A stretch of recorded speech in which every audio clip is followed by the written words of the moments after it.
What's going on, guys? It's Adam P. Hope things are well.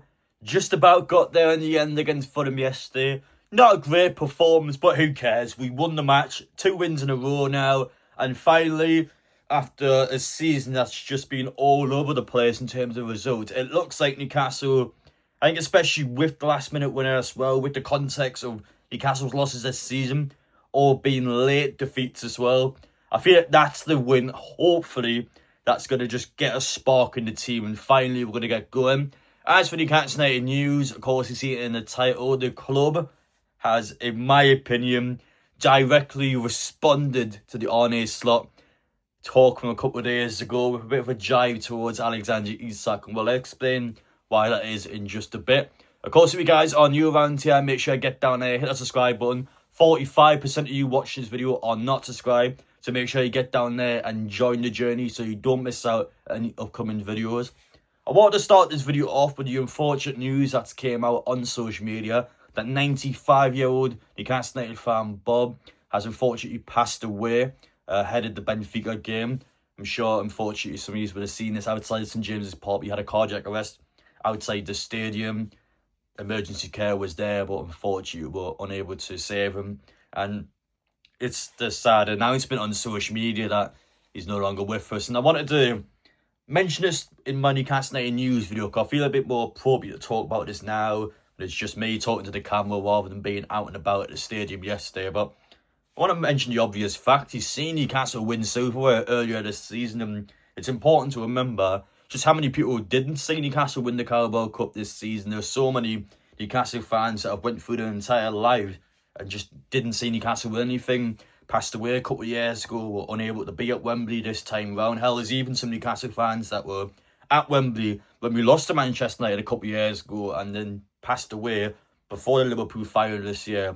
And you've been able to share those memories with Bob. Hell, even at 95, that's some age by the way, even at 95, he's still going to Manchester and St James's Park. He's watched his team play in the Champions League. He's watched Newcastle all these big occasions, and he's had those memories, especially over the last few years, that he could share with his family. So, of course, it would be quite a distressing time at the minute, but once everything's being able to set its course and once the family's being able to properly grieve, I think they'll look back with real pride to be able to look back and just know that he's been able to have all these memories with Newcastle, and I'm hoping that they'll be able to find some comfort in that. And I feel like that was the appropriate message and appropriate way to start this video off, because of course they're going to go into all Newcastle news, but just a reminder there are bigger things in football. And to see that news coming out after the Benfica match was truly tragic to see. So I'm sorry to hear that.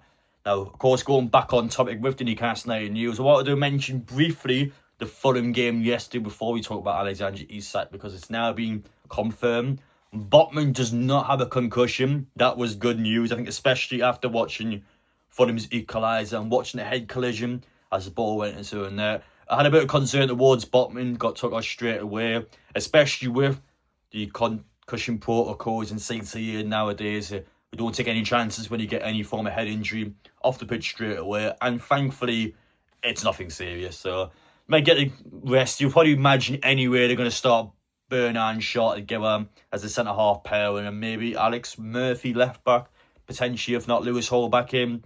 Have that against Tottenham. Botman, regardless, I think would have got the rest for that game, so he'll come back potentially at the weekend against West Ham, so we'll wait and see on that. As for Alexander Isak, of course, as I mentioned in my previous news video, he's out with a groin injury, did not play at all yesterday in Liverpool's 4th consecutive Premier League defeat as it lost 3-2 to Brentford. In my opinion, a bit of karma towards ARNE's slot. I still stand by it. You guys might have felt like I was a bit too direct towards ARNE's slot's comments in the press comments, but I think he does take a dig towards Newcastle a couple of days ago. Had no reason whatsoever to refer to Newcastle as being a smaller club. Has decided to do that in his press conference, and as you can see, results haven't been going so well for him. And I would argue Newcastle United yesterday, maybe not a direct response to the ARNE slot comments, but certainly a response towards Liverpool as they decided to post on Instagram a picture of Nick Wotamada.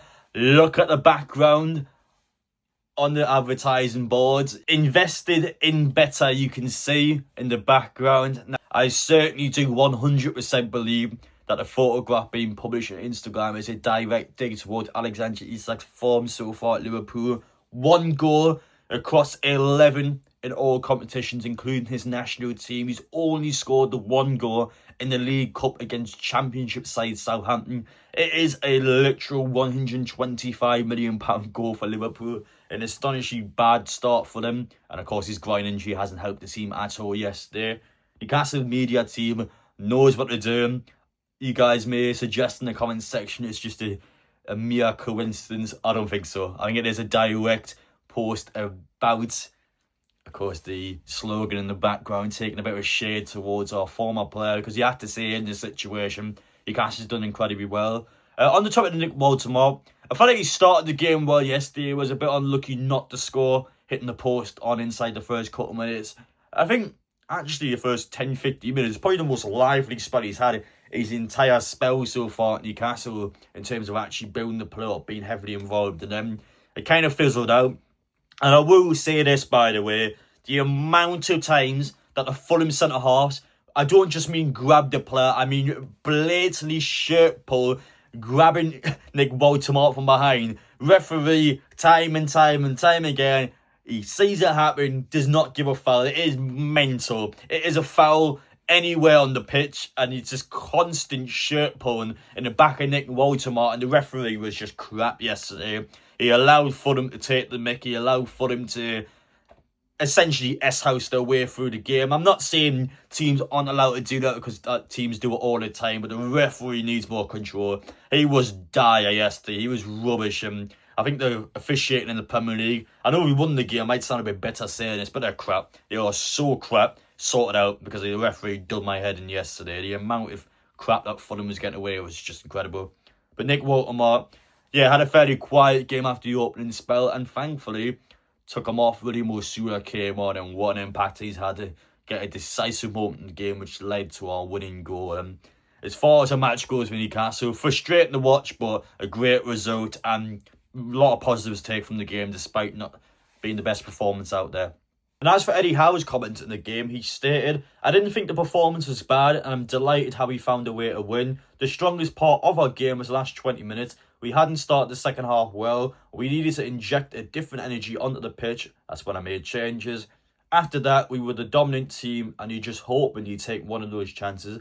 Late goals don't just affect the game you've won. It affects mood and belief going forward. It can have a big knock-on effect. We've had heartbreak the other way. This felt like a massive moment for us." I do agree with that. I think, again, when you look at Newcastle's losses, all late goals have just been a real sucker blow towards Newcastle in terms of the performances. Finally, it's went our way.